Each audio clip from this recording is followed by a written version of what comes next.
Good afternoon, everyone. Today, I'm pleased to introduce our inspirational speaker, Angela C. Torrance. Angela Torrance is a 2015-2016 Immediate Past District 43 Director that services the states of Arkansas, Western Tennessee, and Central Mississippi within Toastmasters International. As an inspirational speaker, Angela has more than 10 years of public speaking and a heart of servant leader within her community. Angela earned her Bachelor of Business Administration from Belhaven University in 2006. In addition to her career success, she is currently enrolled in the Master's program at Belhaven. She joined Toastmasters in 2006 and has been recognized by Toastmasters International as a distinguished Toastmaster, not once but twice. In her spare time, Angela enjoys volunteering with Dress for Success Metro Jackson, American Cancer Society, and Mary Kay. Angela is passionate about helping others through involvement in her community. Angela is the mother of Cure and DeMarcus and proud Nana to Mackenzie, her granddaughter. Her presentation today, Moving Success to Significance, will provide a set of ideas to help shape our understanding of adding value to ourselves and others in a significant way. Join me in welcoming distinguished Toastmaster Squared, Angela Torrance.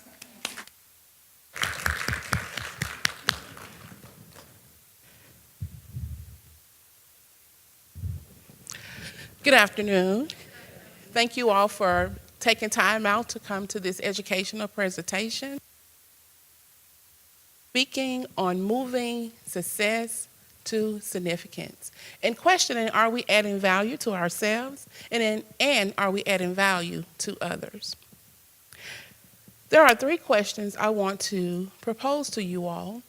And at the end of this session, when you return back to your office or back to your home environment, I would like for you to ponder on them. Please write them down. Question 1.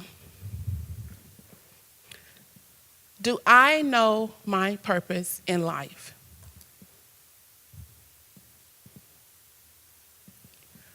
Question 2.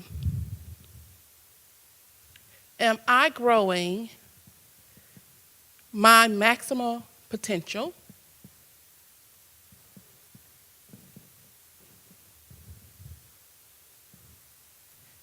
And question 3. Am I sowing seeds in which others can benefit?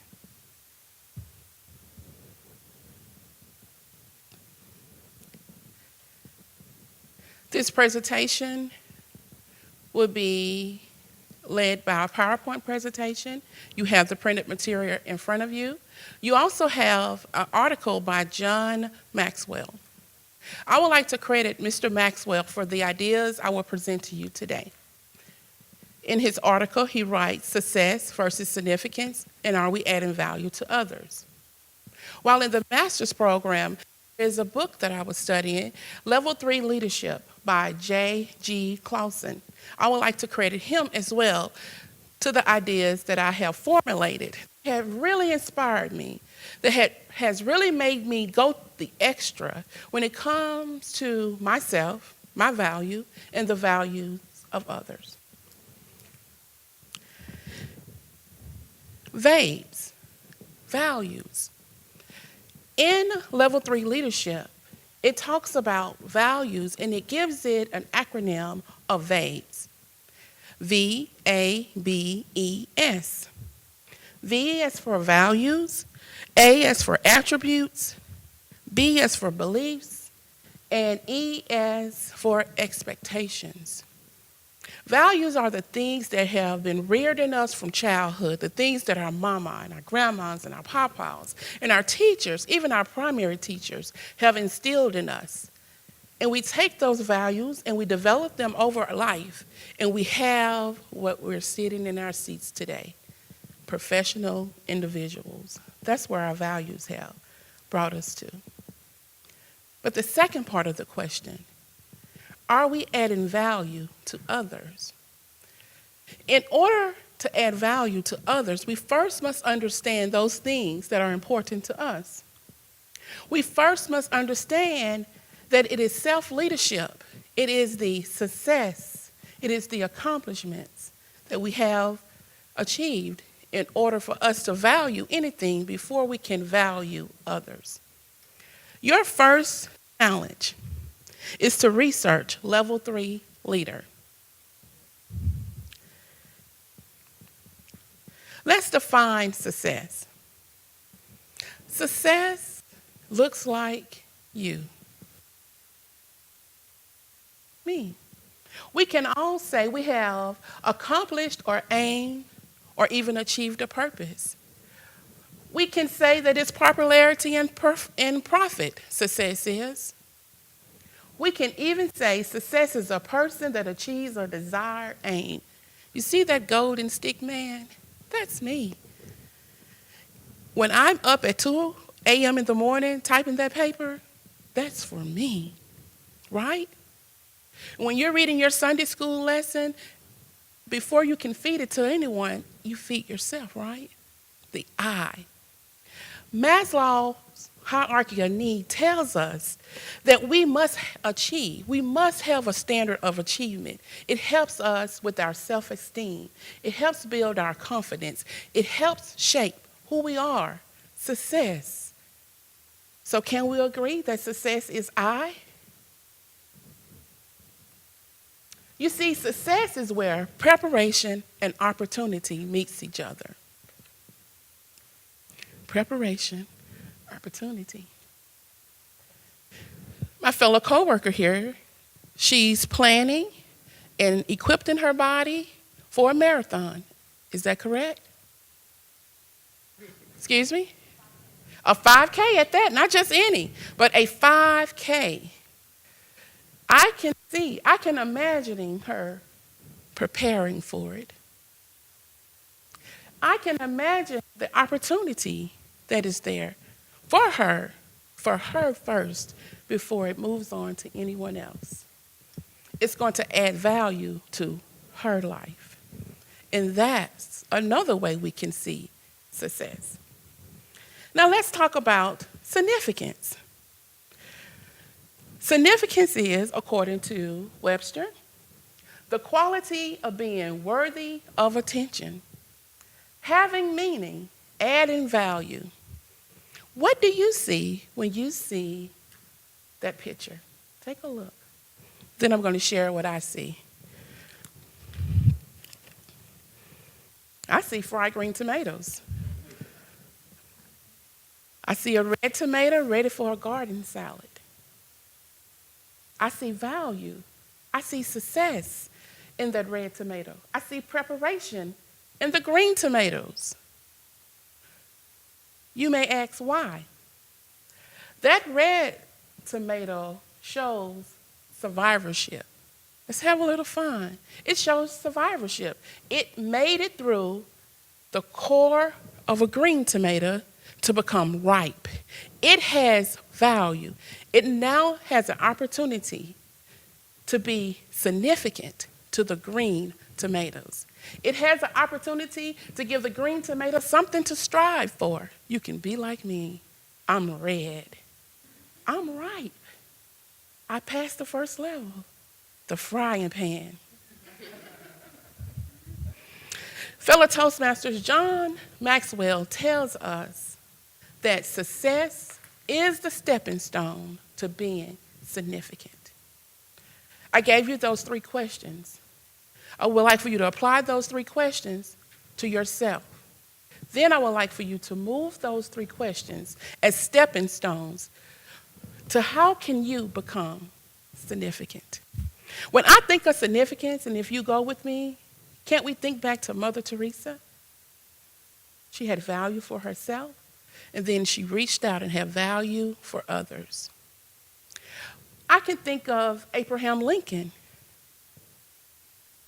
The most outstanding feature of Abraham Lincoln to me is that, according to the historians, he tried several times, not just several times, several years, to achieve candidacy for being the president. His first try, didn't try. He was like those green tomatoes. His second time didn't try. Up to a decade, 10 years he studied. Can you imagine them shunning him off? Asking, why are you still here? You're giving it a time, a try, over and over. But he had something within him. We have that same thing within us to become significant. You see, according to John Maxwell, pursuing significance takes us out of our comfort zone. Now, I have a story for that too. I have these favorite shoes that I like, you all, and I wore them faithfully. I wore them till they became repairable, and I took them to the shoe doctor, and he repaired my shoes. They were comfortable. I felt good in them. I didn't feel out of place. They liked me, I liked them. They are coordinated with everything I wore. They was perfect. They was nude. And that's the success for that shoe. Success also came from that shoe when the shoe doctor was able to repair them. But the significance came when I threw them away and gave another pair of shoe an opportunity to suit me. And that's what I'm bringing to you today. Your successes in life is within you. But until you feel uncomfortable, until you feel that tight, that pinch, you're just satisfied as being successful. You must move yourself from success into the world of being significant. And that's what Mr. Maxwell says. Now let's break this down a little bit further. Inside your article, on the back side, is really where my light bulbs just started flickering all over the place. Yeah, Angela, you're in school, and yes, you contribute to the community, and yes, you do that, but are you living a life that is valuable? He tells us that there are things in our lives that we can categorize to help us understand which point we're at. The first is motives. That gold stick that was crossing that finish line, he did everything he needed to do to get across that line. But guess what? That was a selfish act. But once he grabbed others, woke them up out of bed, helped them to practice, geared them up to the race, guess what happened? Unity. Influence. John Maxwell, in his article, he tells us that if you influence a child, you've influenced his life. And if you influence his life, guess what he's going to do? He's going to go home and say, Mommy, Daddy, guess what? So now you had the opportunity to influence his family, perhaps his father. And let's say you, all of us, we're leaders, and our child has just influenced us. Guess what has just happened? He has influenced anyone that follows us. And that's what we want. We don't want to be limited.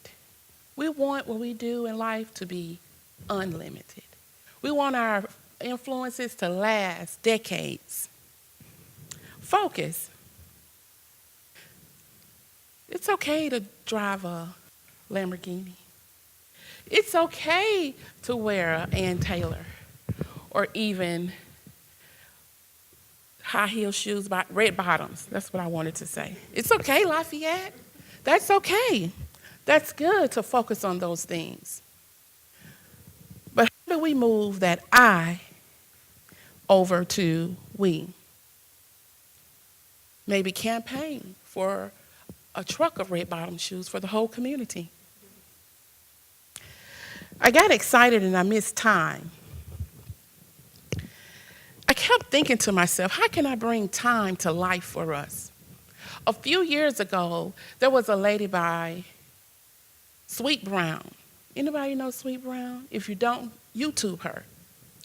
And her favorite catch line was, "Ain't nobody got time for that." From that one incident, she was thirsty, she had bronchitis, she got up to go get something to drink and realized that the apartment complex was on fire. And ain't nobody got time for that at 3 a.m. in the morning. Now, the community she lived in was of poverty. It was below what we call a standard. She carpooled to work. She caught odds and ends job. Her main job was at the child care. But because she took time out to give an interview to the news reporter,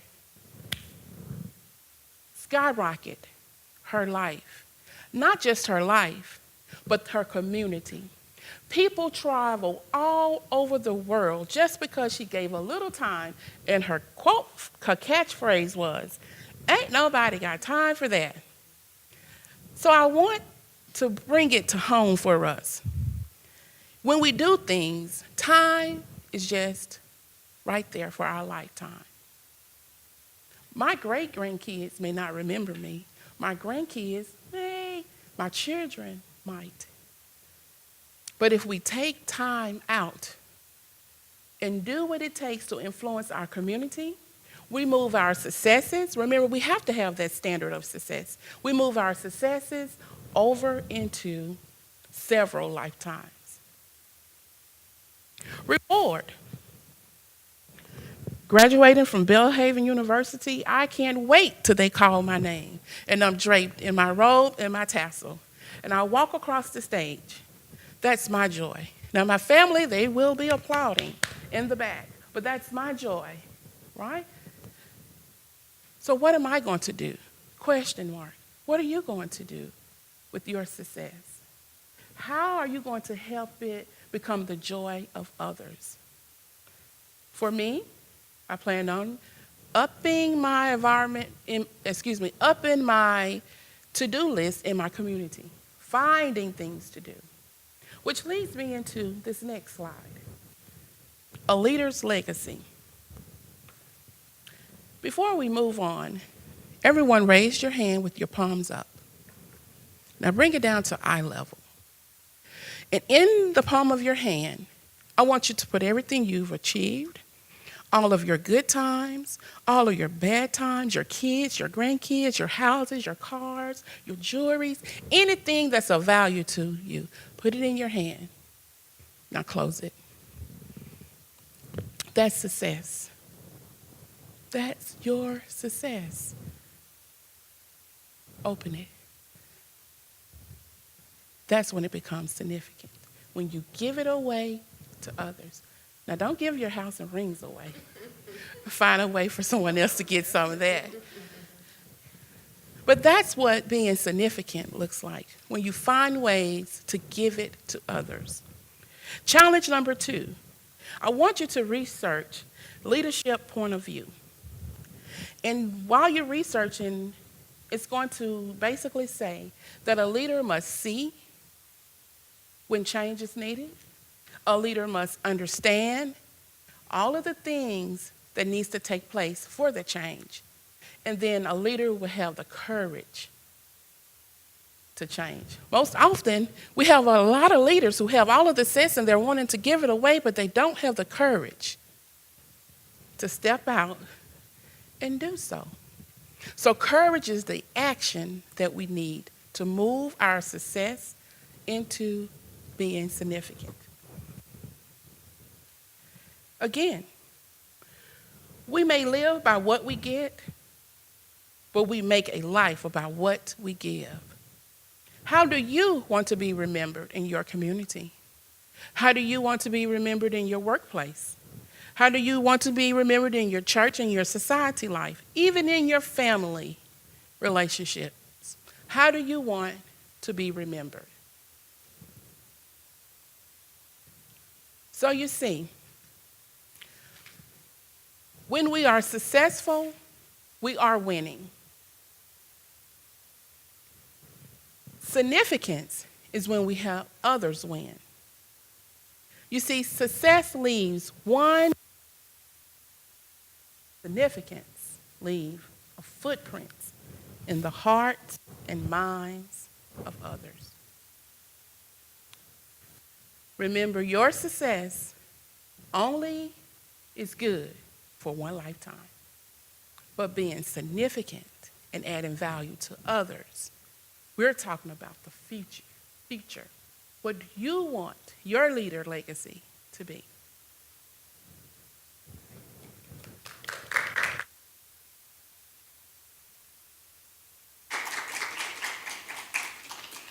Thank you so much, Angela, for that presentation, giving all of us a lot to think about today. Thank you all for taking time out of your day to come and share, but I feel like we benefited the most from this time today. So again, thank you and enjoy the rest of your day. Get ready to be significant.